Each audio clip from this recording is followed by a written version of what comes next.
Hello world. The wait has been long, but the Let's Learn Kids Animals and Time Science Volume 2 has arrived. You can tell we've upgraded because I've got my spinny chair this time. I'm Christopher Rodriguez, co-author of the Animals in Time book series, and if you don't know me yet from Volume 1, my job is to give you short and sweet explanations of common scientific concepts that would otherwise be rather confusing. I'll be giving you the what, the how, and the why you should care about all these topics. I always mess that one up. These videos will correspond with the stories in Animals in Time Volume 2, but don't worry, you don't need to be using Animals in Time resources to benefit from these videos. Well, if that's all then, let's get started. Again,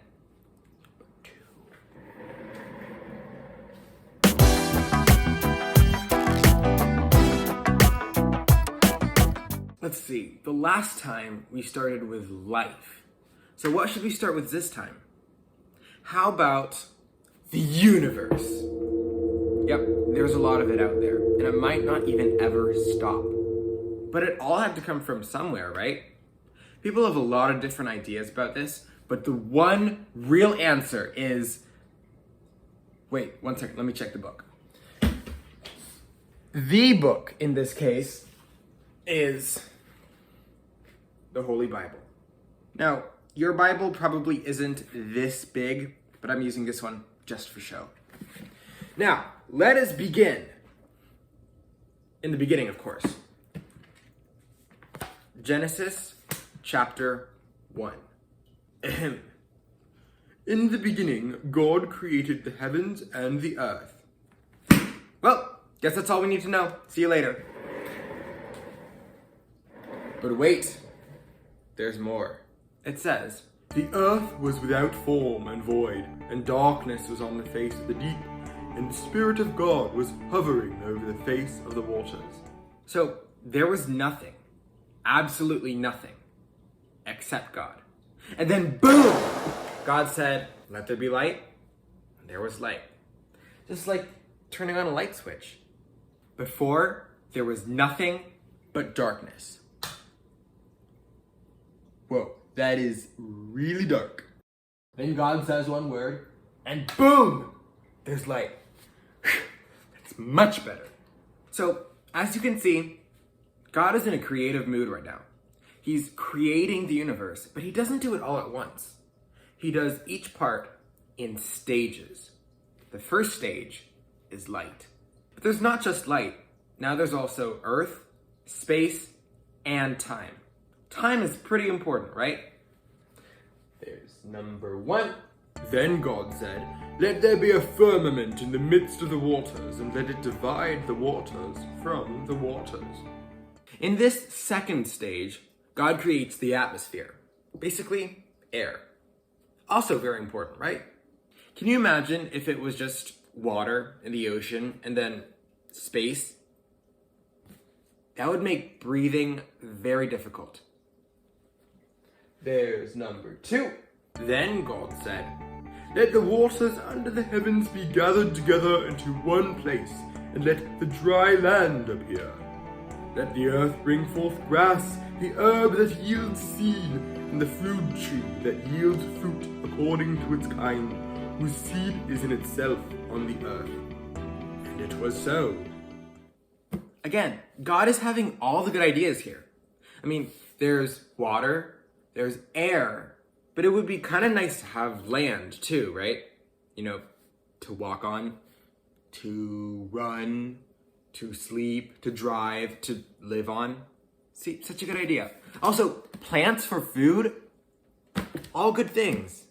Now, land and plants work together in some very cool ways that I'll tell you about next time. But I'll give you a little hint now.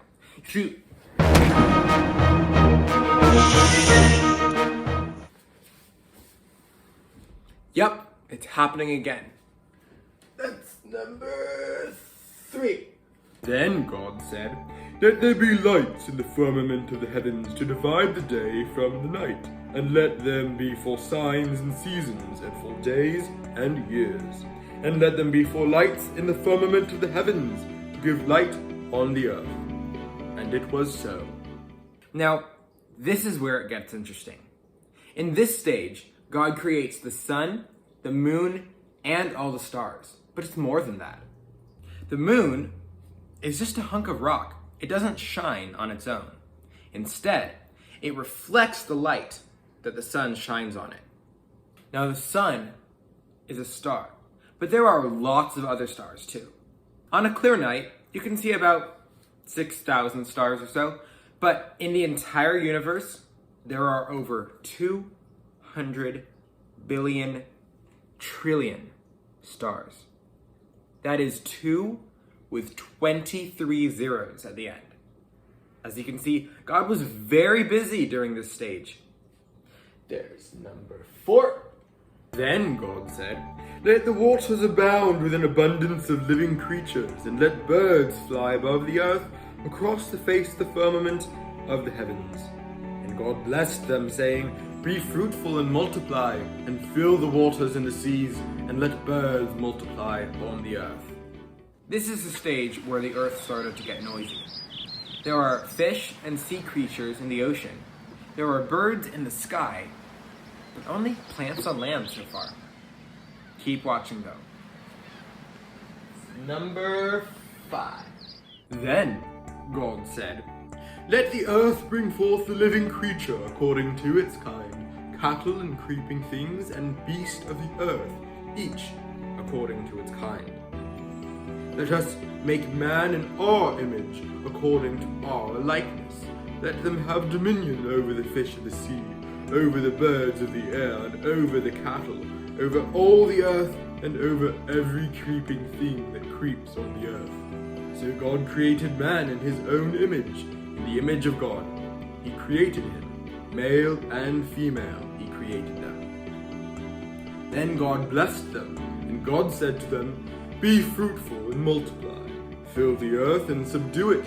Have dominion over the fish of the sea, over the birds of the air, and over every living thing that moves on the earth." There's number 6. And just like that, the earth is complete. In this stage, God creates the land animals, including Anthony the ant, along with the humans, Adam and Eve, whom he names in the next chapter. So God is finished creating, but what's important is that he sets humans apart from the rest of his creation. He makes us especially in his image, and he has a plan for each one of us. Pretty cool. Well, now that we know how the earth came about, let's start exploring it, shall we? Next week, we'll be... I almost spoiled it. You'll have to check back and see.